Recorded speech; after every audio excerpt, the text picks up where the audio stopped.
away in there somewhere. And my gas asked me, said, Range, ain't you gonna get him? You know what I told them? I'm not that kind of ranger. Don't let that ranger fool you. I did not mess with that stuff.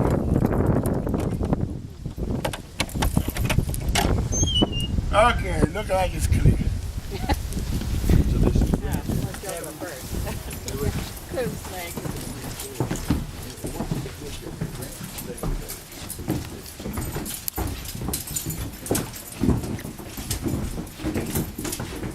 This was General Grant's cabin. This is where he met Abraham Lincoln. Vice President of the United States, Andrew Johnson, came here. Lincoln told the soldiers, keep that man away from me. Also here, this is where Mary Lincoln got angry with General Orr's wife, General Grant's wife, and she gave a party out here on the Two Rivers and did not invite General Orr's wife, who became the commander of the army, James, and General Grant's wife, who actually became First Lady.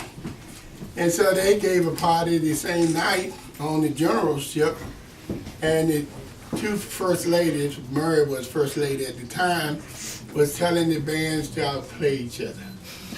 So the Battle of the Bands took place here. So you gotta understand one thing about women. Women can bicker forever. Men does not have that luxury. We do not bicker because somebody is gonna get hit if the conversation continue. Women can continue a conversation for years and never touch each other. We don't have. Usually. Men don't have that luxury. Men don't have your control, I should say.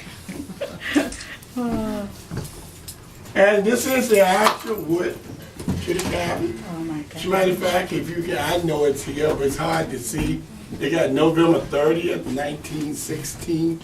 That's when the cabin was in Fairmount Park in Philadelphia. Before it came back, don't back on that shade because there's a big wasp behind there. And he still pack a punch. Oh yeah, I see. Just don't fight him, and he's fine. As long as you don't fight him. I'm a country boy. Just don't fight him. You'll be okay. But there was 22 cabins built. Grant had the only cabin with 2 rooms in the cabin. As a matter of fact, the vice president of the Confederacy, what's his name? Stevens, actually came through here. He was part of the party that went in February to the peace conference. And of course, Lincoln had all the aces. And so they left very disappointed. I would say your people are always talking about when the war ended. The war didn't end April 9th because Lee surrendered. Joseph Johnson had an even larger army. They didn't surrender until the 26th. Andrew Johnson declared all hostilities was over on May 10th. But for the sake of the Confederacy, the war ended when they lost their government. Anybody that's killed after the Confederate government disbanded, because who's going to send you the beans, bullets, and blankets? Who's going to pay the bills? See my point? So those men out there fighting with no help on the way. Because those guys were saving who? Themselves. And some of them left the country. But the actual hostilities of the Civil War didn't end until the Shenandoah, a Confederate ship who was sinking whaling vessels off the Aleutian chains, and they couldn't surrender here, or they'd been what? Hung for piracy. So they surrendered to who? Liverpool, England. And then they stayed in England for quite a while until they found out that they was given pardons. You didn't dare come back. Now they did hang one guy in the Civil War. Who was that guy they hung after the war? Andersonville Prison. Andersonville Prison. Now this is what I want you to do. So you just took him Worth, right? Yeah. What am I add to that? Because Worth was hung, he wasn't totally in charge. He had people over him. You know why they hung Worth? Because he wasn't from a southern state.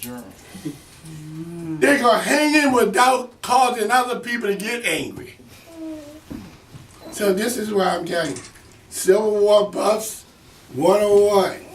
Stop taking what the writer writes. Use your head. Ask the right questions. Study the South from the North, then you connect the dots. And for the life of me, there's two ways to study this war. With your intellect, because if you study it with your heritage, I guarantee you, you get it wrong. Guaranteed. Because there's so much to this war, but people have their agenda. On 9/11, 2001, the Civil War, once and for all, should have ended. Because you got to understand, you cannot be a Confederate and a patriot. And, you know, it's sort of like sports. I know I'm going to step on somebody's toes in here in a minute. But it's when you get to sports, football, baseball, hockey, I don't care what it is, golf, and you start using the term "we lost," you in trouble. We, you hear it all the time. We're gonna beat you. You got a problem. Start attaching yourself to that team, because they're not gonna send you a check. Isn't that the truth? So, get away from that. We. Okay. So, I have enjoyed you guys.